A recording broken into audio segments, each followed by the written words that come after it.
Cape Canaveral, Florida. A captain aboard a new kind of ship about to sail on a new kind of ocean, the vast, infinite ocean of space.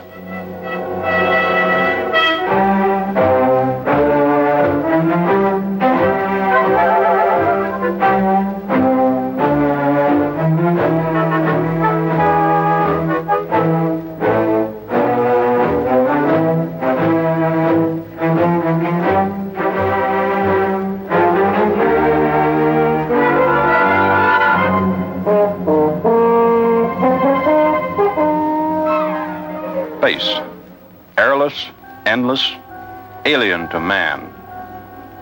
But man is going there. January 27, 1962.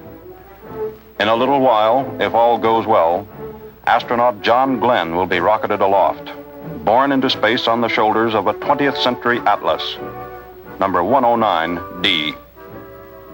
At the base of the giant rocket, and 85 feet above in the green room atop the gantry, engineers and technicians have been busy throughout the night, and for many days and nights and weeks and months before. It began the day America decided to put a man into space, created Project Mercury to get him there and safely back. Project Mercury, America's all ahead, all at once, initial step in manned space exploration. October 1958. Project Mercury went to work.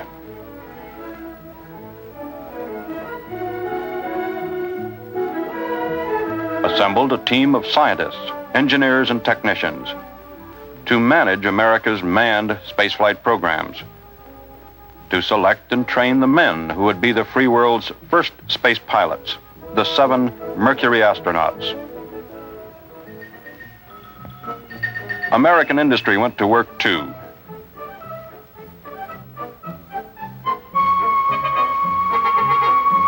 In January 1959, McDonnell Aircraft was chosen to produce the Mercury spacecraft. To lift it into orbit, Project Mercury selected the Atlas rocket.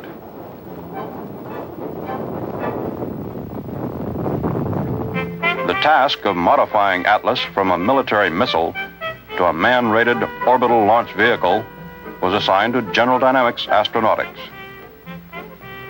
To the 4,000 Mercury contractors and subcontractors, to all America, human life is priceless. Nothing was left to chance. All systems, each tiny component of each subsystem, every switch, every valve, would have to function perfectly, would have to be the very best that American scientific and engineering know-how could produce before the Mercury Atlas could be man-rated, before it could carry an American astronaut safely into space. Safety, a Project Mercury byword from the beginning. The life of a human being would be at stake.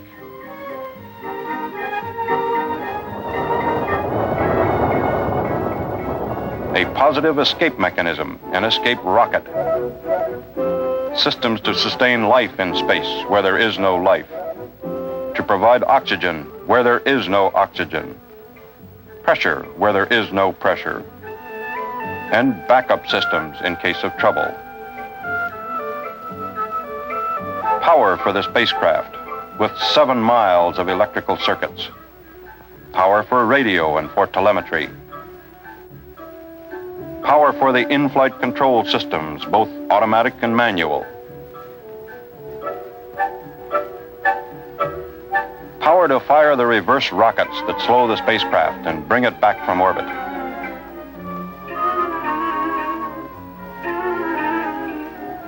A shield against the blazing heat of re-entry friction.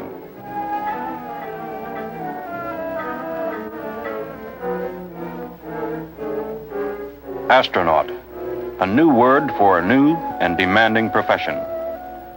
Rigorous, intensive training in new and strange devices.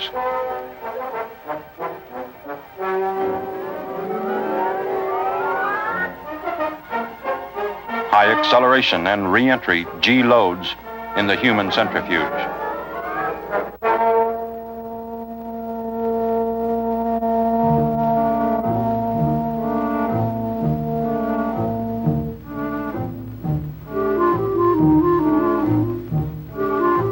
Then the opposite of G loads, no Gs at all, or weightlessness.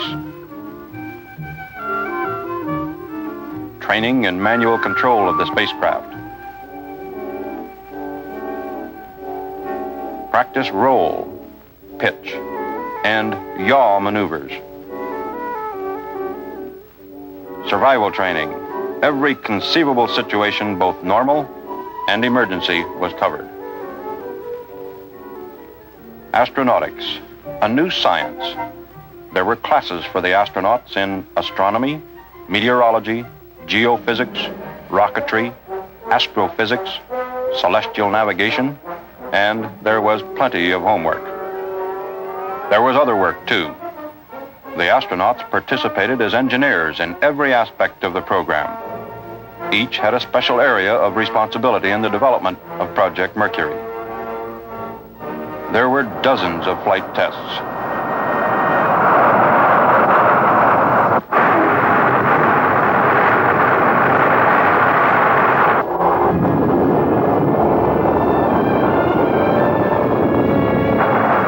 Tests that confirmed the operation of spacecraft and booster systems in actual flight. And when there were difficulties, no one tried to hide them.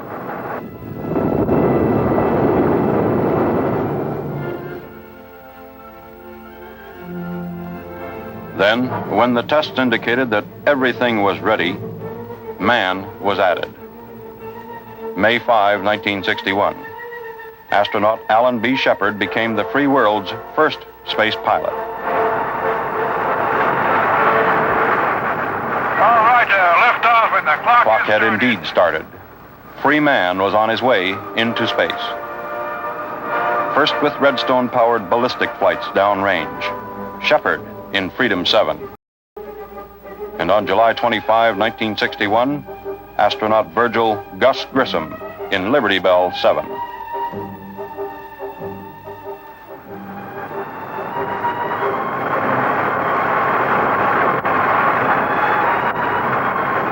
These Redstone flights paved the way for the Atlas-boosted orbital missions. November 29, 1961. Mercury Atlas flight test number 5. A chimpanzee named Enos.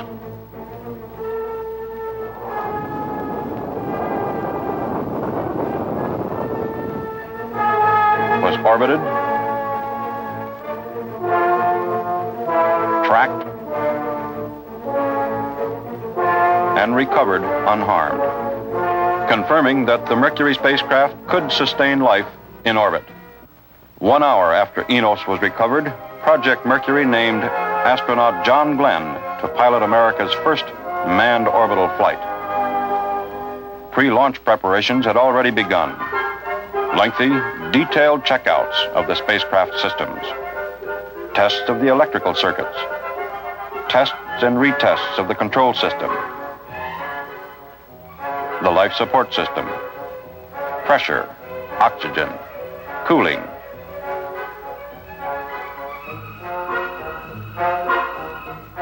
Outside on launch pad number 14, the Atlas rocket, Atlas 109D, was raised into position.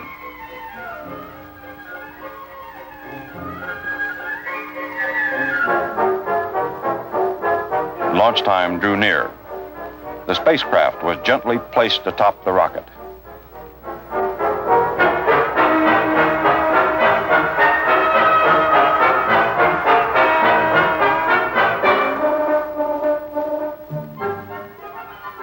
This would be a mission of science, a mission of peace. The name of the spacecraft, Friendship 7. Days and nights and weeks and months drew toward a climax. It was January 27, 1962, and the countdown for Mercury Atlas flight number 6, with John Glenn at the controls, was underway.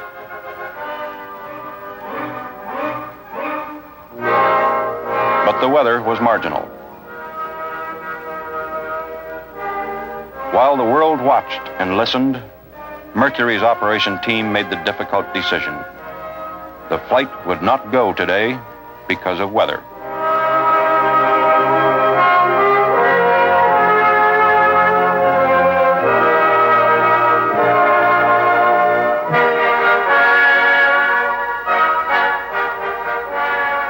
hours in the Mercury spacecraft, and it was still no go. But there'd be another day, and there was. February 20, 1962, a day free men will never forget. 2:45 a.m., the countdown was underway again. A feeling of go was in the air.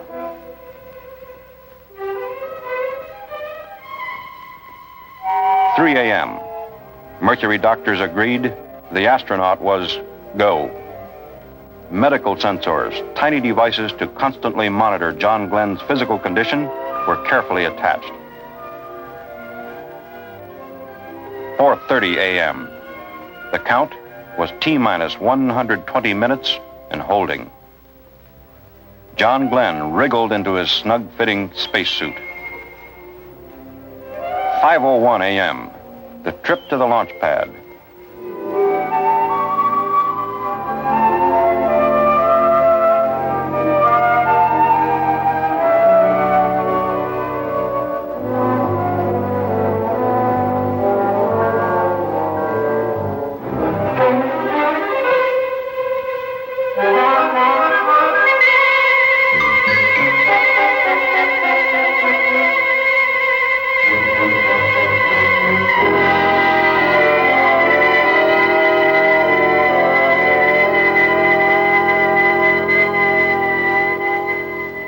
Six a.m., the long elevator ride up to the 11th deck of the gantry, where Friendship 7 waited.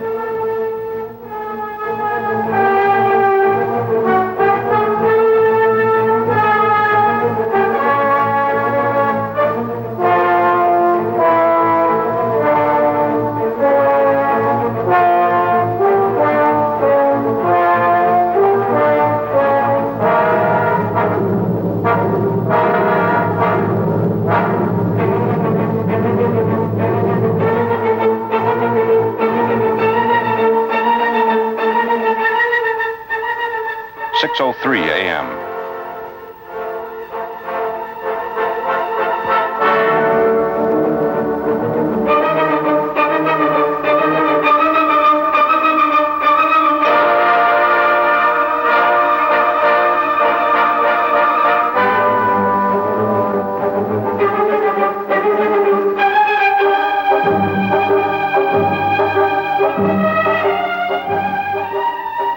"6:25 a.m. The count was resumed. From nearby beaches, thousands of visitors watched. And from the press site, a mile and a half from the launch pad, hundreds of newsmen, radio and television representatives broadcasted every drama-packed moment to the people of America and to every nation on Earth. 7:52 a.m. A broken hatch bolt was repaired, and the astronaut was sealed inside the spacecraft, alone. But alone only physically. 8:20 a.m. The gantry was rolled back, leaving Mercury Atlas Flight Number 6 poised like an arrow, aimed at the heavens. Downrange, the ships and aircraft of the recovery forces were ready.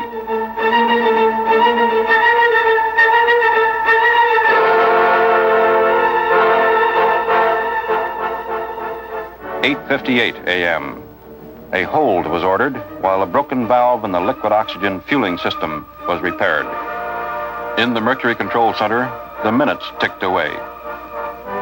9:23 a.m. The count was picked up. Around the world, the Mercury Tracking Network reported condition green. All Mercury stations at T-5, side cone 8, and give status and green light on request. Med, go. ECS, go. Sequence, go. Electrical, go. ASCS, go. RCS, go. Stop, go. CM, go. CO, go. Light, go. Tony, go. And the final moments, T-minus 30 seconds and counting.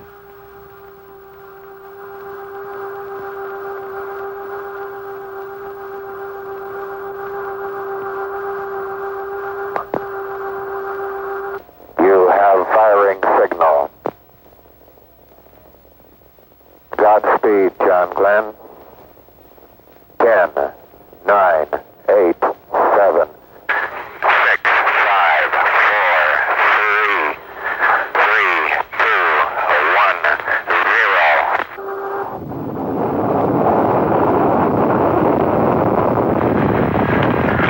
Roger, the clock is operating. We're underway. You're loud and clear.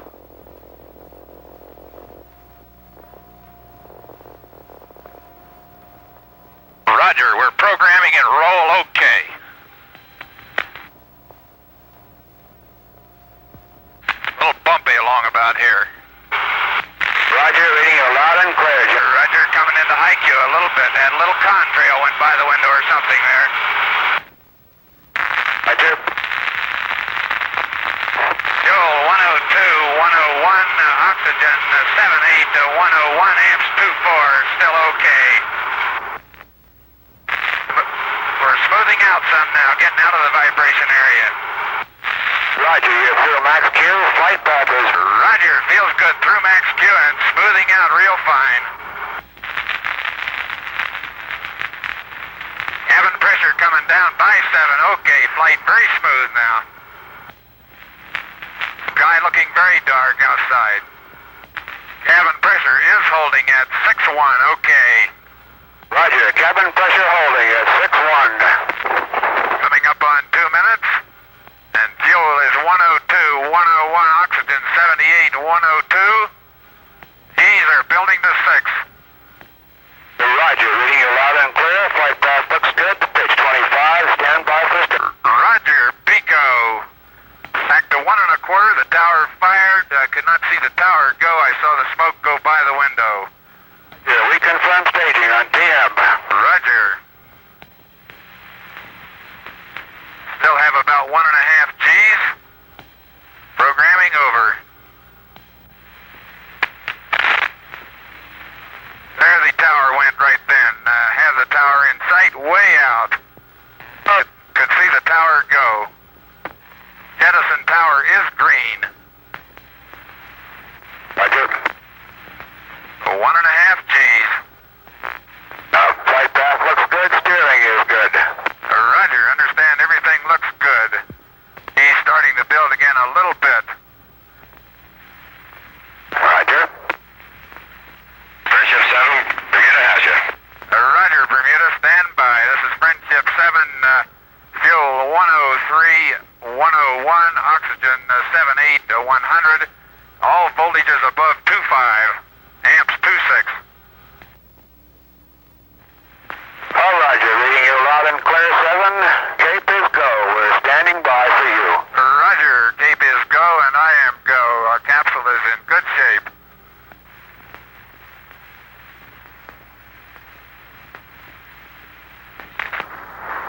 Seco.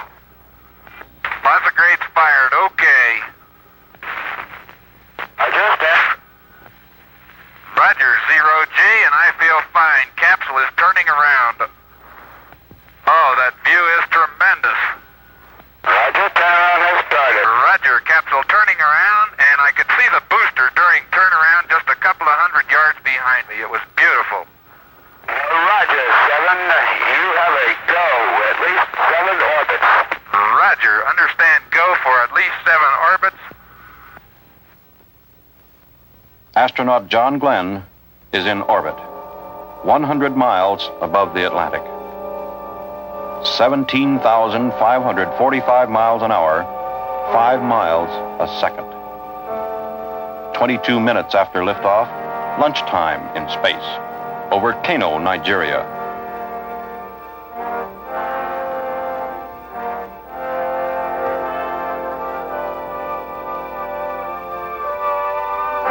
Across the emerging nations of Africa. Then Zanzibar. And out over the vast Indian Ocean into a sunset scene from space. 53 minutes after liftoff, Mouchet, Australia. Roger, Friendship 7. Mouchet, Capcom. Roger, how you doing, Gordo? We're doing real fine up here. Everything is going very well. Over. Any symptoms of vertigo or no symptoms whatsoever. I feel fine. Over.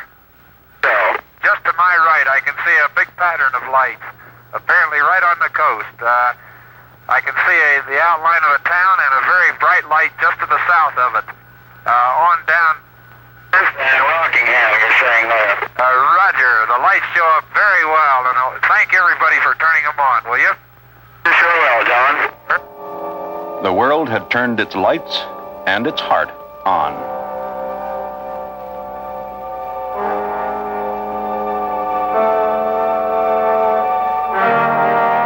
Across the dark Pacific and into the sunrise off the California coast. And just as I looked back up out the window, I had literally thousands of small luminous particles swirling around the capsule and going away from me at maybe 3 to 5 miles per hour.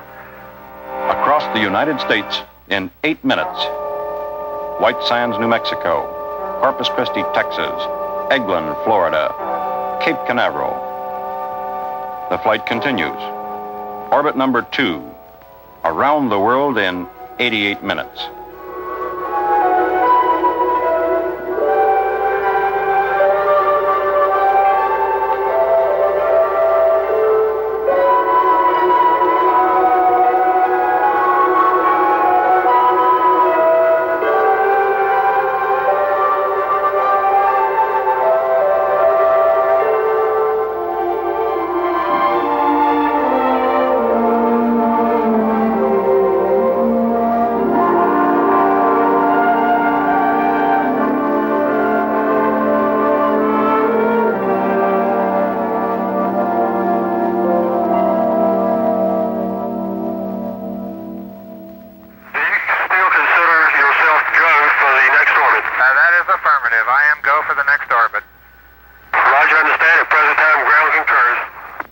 In Mercury Control, a decision. Commit the spacecraft to a third orbit.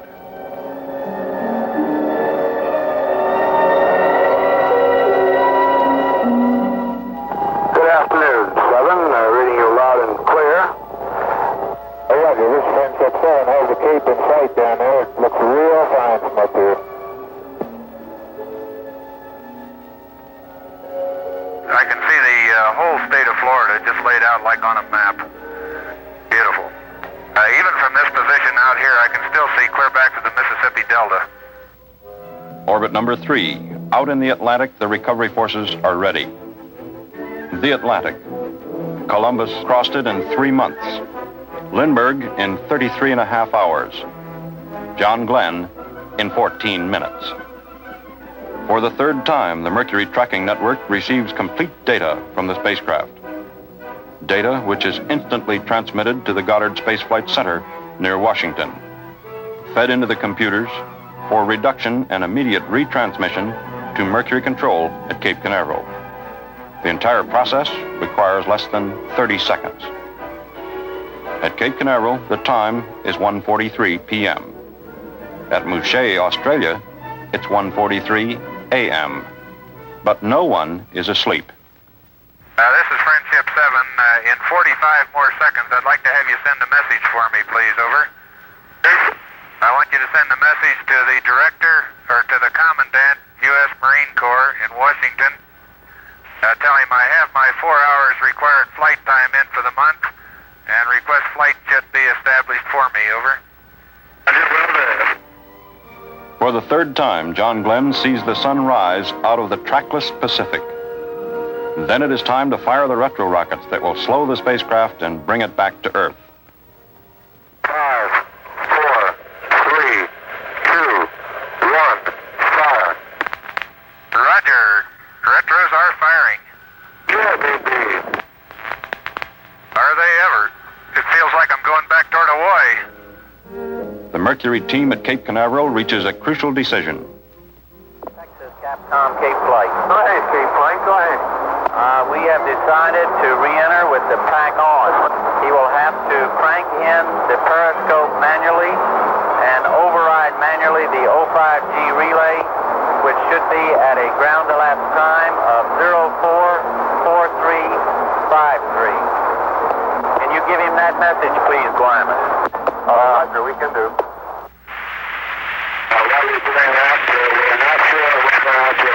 Stars as deployed. We feel it's now safer to re-enter with the retro package on. We see no difficulty at this time in that proper re-entry. Over. Roger. Understand. As the spacecraft arcs down over the United States, the minutes seem like hours. This is Friendship 7, a real fireball outside.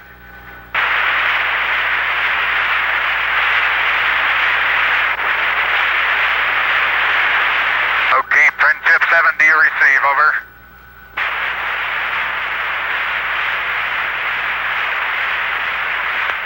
Okay, we're through the peak G now. 7, this is Cape. What's your general condition? You feeling pretty well? My condition is good, but that was a real fireball, boy. I had great chunks of that retro pack breaking off all the way through. 7, this is Cape. As you in, you will be within 1 mile of the uprange destroyer. Recovery weather is very good. Over. Roger, understand. Friendship 7, going to Drogue early. It's a rocky performance. Drogue came out. Drogue is out. Roger, Drogue came out at 30,000 in about a 90-degree yaw. Roger, is the Drogue holding on? Roger, Drogue looks good. Roger, re-entry checklist complete. Standing by for main at 10. Roger. Coming down on 10, snorkels are open. Roger, understand. Snorkels open. Roger. Main chute is on green. Chute is out in reach condition at 10,800 feet in. Beautiful chute. Chute looks good. On O2 emergency and the chute looks very good. Rate of descent has gone to about 4.2 feet per second. The chute looks very good. This is Friendship 7 standing by for impact.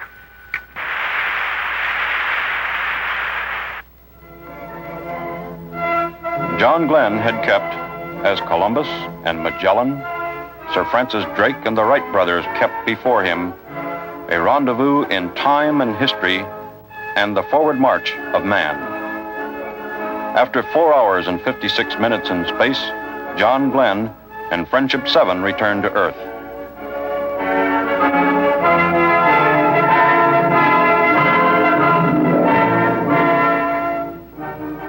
And 56 minutes in space as the representative of all the members of the Mercury team, all the people of America, and all men who treasure freedom everywhere.